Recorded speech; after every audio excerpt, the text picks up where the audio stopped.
Hi, Miss Rosenda. Hi, nice to see you. Saan ka ba mas comfy tawagin? Miss Rosenda na lang po. Rosenda, yes. Miss Rosenda.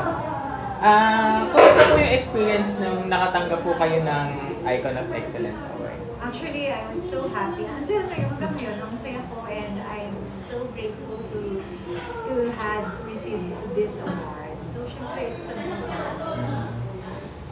Can you explain po paano, tungkol saan po yung award na to? So, it's an award of Icon of Excellence Award.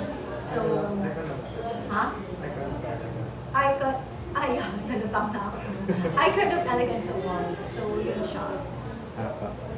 Tungkol saan po siya? So siguro this organizer saw me as someone who inspire people it's not about fashion kasi when you say elegance, syempre iniisip mo it's all about fashion, pero hindi siya ganun. It's on how you carry yourself when no one is watching. It's on how you choose grace during difficult moments. And it's how you extend kindness when least expected. And most of all, syempre, it's on how you stay authentic. Dito sa mundo na to na they try to shape us into something or someone else. So it's not about fashion, it's not about the style or the style. It's more on being resilient. It's all about the values and self-respect. And ano naman pong naging reaction nyo nung nalaman nyo kayo po yung recipient ng award? So, syempre, it was my first time to receive this kind of award. So, I was so happy and syempre, sobrang grateful and honored ako to receive this. So, And for you, Miss Rosenda, ano pong kahulugan sa'yo ng salitang elegance? yun sinabi ko. Yun din. Yan siya, yun. Sige. So, part na din yung being grounded despite of the noise and success that we achieve. So, yun. I'm sorry po So yun po, nakilala ka na po ng public as Rosenda Casahe. Paano ka po nagsimula as internet personality and paano ka rin po nakilala sa international scene? Pwede po pumayag. Yes. So syempre, nag-start yan lahat sa Gorgeous Glow. So, nag-start ako mag-business. So, I started being a brand owner. So, syempre, I promoted it heavily online. So, doon siya nag-start. Then, during the pandemic, so, lumabas yung TikTok. So, I started doing TikTok because I think everyone did that during the pandemic, di ba? So, yun, that's how it started. So, I just showcase what I do and I showcase my products doon sa TikTok. So, doon siya nagsimula. And then, sa fashion scene naman, so I was once a VIC client sa isang brand. So, they invited me to attend the Paris Fashion Week, yung Balmain brand to be exact. So, that's how it started. So, I've been receiving, from that on, I've been receiving invitations and mga kung ano-ano invites from several ganitong events sa fashion week. So, iba't ibang brands. So dahil kilala ka ng Miss Rosenda, sigurado may mga basher ka na. Paano mo napag-iwalay yung bashing sa criticism? So yung criticism, it's okay kasi nagre-reflect din ako. Pero I don't read comments kasi there are a lot of negative comments online. So hindi lang sa akin, kahit nasa normal na tao, di ba? Madami tayong nasasabi. So when it comes to something like this, I protect my peace, of course. Siyempre, napaka-importante ng peace of mind. So hindi ko nagbabasa ng comments. And kapag may kailangan baguhin, siyempre mas nakikinig ako sa mga taong mas malapit sa akin. So kung merong problems or merong feedback from them, so I reflect. And yun yung mga pinapakinggan ko, not from other people na hindi ka kakilala or kayo na iba na wala namang say, wala namang sense, or wala namang bearing. And sorry po kung natanong na to kanina, pero meron ka po bang balak na pumasok sa showbiz? Actually, ngayon, kung kaya ng time ko, why not? Since nandito tayo sa fashion, sa scene na to, or sa industry na to. So parang ganun na din kasi siya eh. So, why not? May mga dream projects ka po ba? Wala! Dream living man na lang po. Dream living man. Wala ako. I'm so sorry. Strong independent woman. Strong independent woman. Mga ganun level. Pero mga ganun, wala. Hindi din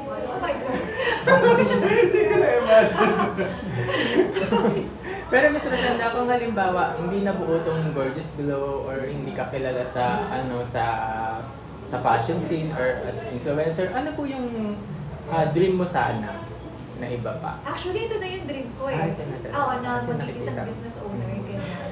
So, kung hindi naman ako naging business owner, baka nagpapalaki ako. Baka nasa bahay ako. Pero, I never ko kasi nakita yung sarili ko na nasa bahay. So, parang free spirit kasi ako eh. Alam mo yun, na gusto ko palagi tumalabas, gusto ko palagi may ginagawa. So, yun. Wala nang ibang dream. Ay, meron pala na gusto ko ma-fulfill. Gusto ko makakanta sa ano. Mag-singer. Oo, yes. Sa Sa church. Oo, sa church, gano'n. Ah. Like yung madaming tao. Choir. Pero hindi sa ano. So, yun lang. Simple siya, pero sabi ko, maybe next time.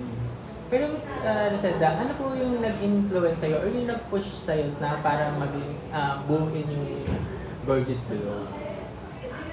Ever since kasi mahilig ako sa skincare, and before Gorgeous Glow, I had this business na nag-i-import ako ng products abroad, from Thailand, from China, ibang products, which I sold it online, Yes. ganyan. Yun ang ginagawa ko before.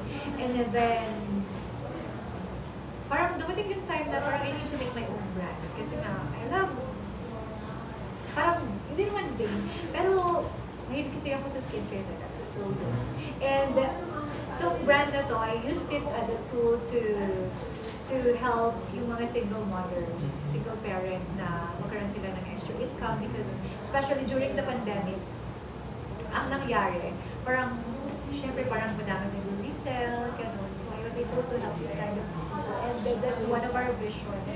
So, ng brand. Hanggang ngayon po ba ganun pa rin po yung Yes. ginagawa? So pwede mo po makwento, halimbawa po ako, interested ako, paano ko po iyaan yung brand?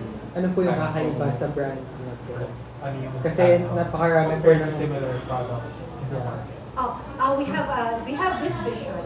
Actually, hindi lang namin siya kinreate kasi gusto namin magkaroon ng sarili product. We create this brand which we have this vision in mind na to help other people, especially the single parents, because I have these friends, ganyan, or relatives na single parent. We wanted them to help na magkaroon ng extra income kahit nasa bahay sila. Kasi as a mom, syempre we wanted na nakasama yung mga anak natin palagi, ganyan.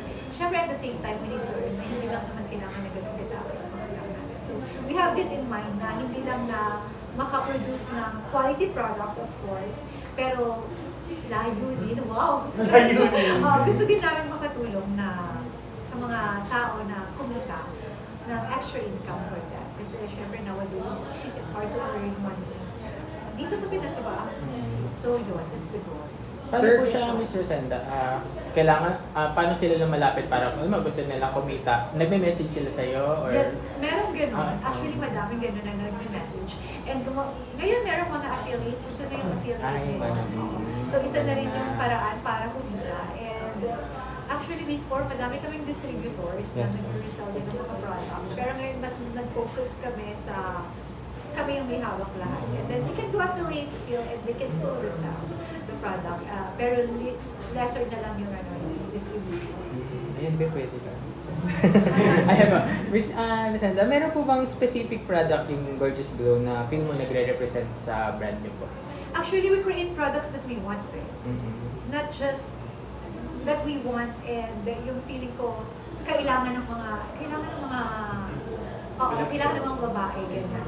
So we create this kind of product na hindi lang basta maka-formulate, hindi lang basta makalabas. We have this vision in mind na we need this is us, na ito yung nagre-represent sa amin. Actually, lahat ng products namin gano'n. Hindi lang kami basta naglabas ng product dahil gusto namin or dahil ito yung so if you notice then yung ibang mga products kami yung nag-start and then madami nang lumabas na kung ano-ano mga products.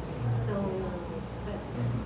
And kanina po narinig ko po yung kanina tungkol dun sa endorser. Parang wala pa po kayo naahanap na Oo. endorser. Ayun nga, I've been telling them na hindi ko alam. Since last year, we're looking for a celebrity or endorser who could be a face or represent the brand. Pero until now, wala kami mahanap na wala akong officer na parang bagay sa brand.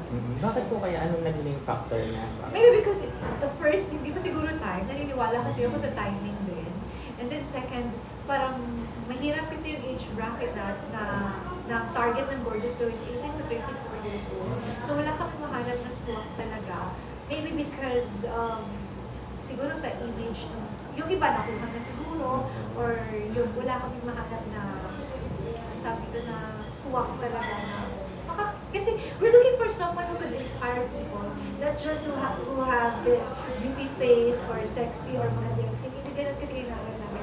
We want someone na, syempre, may same vision and goals din na katulad ng brand natin. So, Ms. Rosenda, kahit wala pang endorser, may mga loyal customer yung Gorgeous Glow, di ba? Ano yung secret niya? Bakit may mga loyal customer? First, syempre, we only produce high-quality products and we made sure na dapat effective yung products natin. So, we have 50,000, on TikTok alone, we have 50,000 returning customers per month. On TikTok alone. So, oo, syempre dapat hindi, kaya din kung mapapansin nyo matagal kami maglabas ng bawat product. Kasi, dapat effective yung product, dapat pinapakilala. Hindi kasi kami nag-rebrand. So, others do rebranding. Kami naman, we formulate our own products and pinapag-aralan talaga siya. Ano bang kakaiba sa products niyo? Kung saan siya gawa, gano'n? Kasi yung iba, yung ngayon, yung mga brand Others kasi, ngayon, sa the Philippines brands na rin sa Philippines lang din nanggagaling yung mga manufacturer. Kayo ba? Sa Philippines lang din ba? Actually, we source our raw materials from abroad. Kumukuha kami ng raw materials abroad. So, last month, I was in Japan. So, I was able to source din mga manufacturers, ganyan. Pero, dito din ginagawa yung products because we support local manufacturers. Made in the Philippines. Oo. Yun din yung goal natin. Pero, kasi, yung iba kasi, what they do, nagre-rebrand sila. There are existing products in the market, tapos nagre-rebrand lang sila. Ang kaibahan natin, we formulate our own products based on skin needs, ganyan kung ano kailangan, or kung ano gusto natin ilabas. Like, nag-iisip kami ng kunyari, ito yung lalabas na ingredient na trend ngayon. So, naghahanap kami ng, how do you call it? Naghahanap kami ng, ng gano'n. Hindi kami naglalabas lang ng basta-basta or nag-rebrand lang ng kung anong trending or kung anong hype. And So, speaking po of lalabas, lalabas na po ba to sa international market? May balak po ba kayo mag-expand? Actually, we're currently expanding in Middle East. We're working on it and hopefully this Q3 or Q4, maging available na siya sa Middle East and also sa Southeast Asia, nag-expand tayo. Kasi that's the goal, to grow the brand and make it available worldwide. Gano'n po kayo ka-confident na may mga tatangkilik na ibang lahi ng Gorgeous Glow?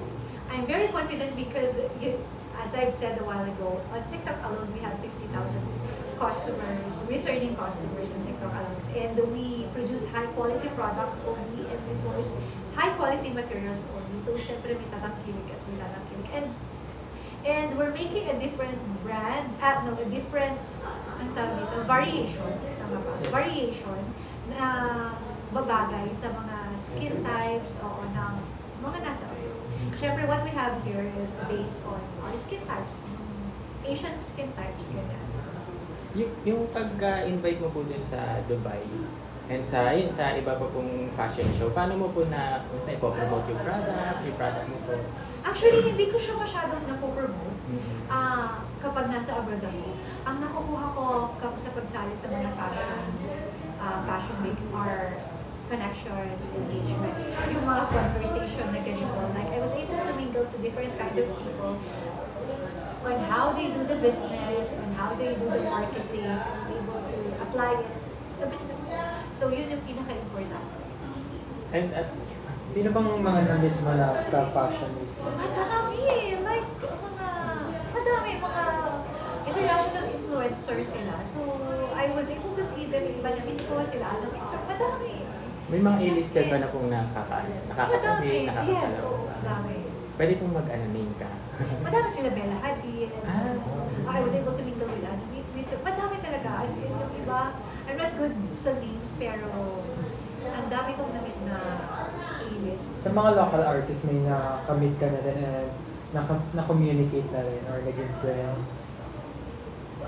When you say friends kasi, wala akong friends masyado kasi hindi ako masyado makalabas. Ganun. So kung nakakasala ko kami, so namimit ko sila sa events, so hi, yung mga casual, gano'n. Pero when you say friends, parang wala. O kasi I don't have time kasi na lumabas, gano'n, kasi more focus. Kasi bago nasa abroad, so dito ang focus. And then pag uwi mo dito, business naman. So, tapos I also have kids, I'm supposed to spend quality time with the kids din. So, wala. From independent woman. Para lang po sa kaya mo ng viewers natin, yung products mo po ba suitable din for the male market or targeted din talaga sa female? Yes, pwede siya sa male actually. Oo. Like yung sunscreen for example? Yes, pwede siya, yes. Ay, Mr. Senda, kung mabibigyan ka na lang po ng chance na makipag-collaborate sa mga international influencer or artist, sino po kayo yung mga gusto mo? Gusto ko yung mga katulad ko din na CEO. That's what I've said kanina, sila Kim Kardashian, sila Selena Gomez, mga ganyang level. Siyempre, gusto kong kasalunod sila. And siyempre, when you talk to people kasi, parang mas ma-inspire ka on how they build their businesses and what you can do more sa business mo. So, siguro mga ganong level.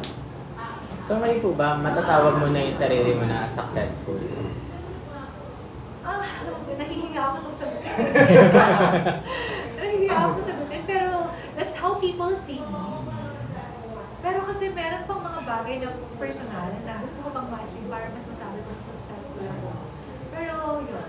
Ano yung mga gusto mong ma-achieve? Personal. Personal ano na siya. Personal na nga. Baka gusto pa niya Sa ano na lang po, Mr. Senda, yung mga next na aabangan namin sa iyo. Next na aabangan. So, syempre, ang pag-nagawa ng Gorgeous Glow, so expansion ng Gorgeous Glow, we're working on it to make it available worldwide. Of course, so syempre, hindi lang dito sa Pilipinas, so we want the business to grow pa. And sa akin naman, siguro, kung kaya ng time, I will be attending lots of events abroad na maging present tayo sa fashion scene. Ganun. So, hopefully, yeah. And last question na lang po for me.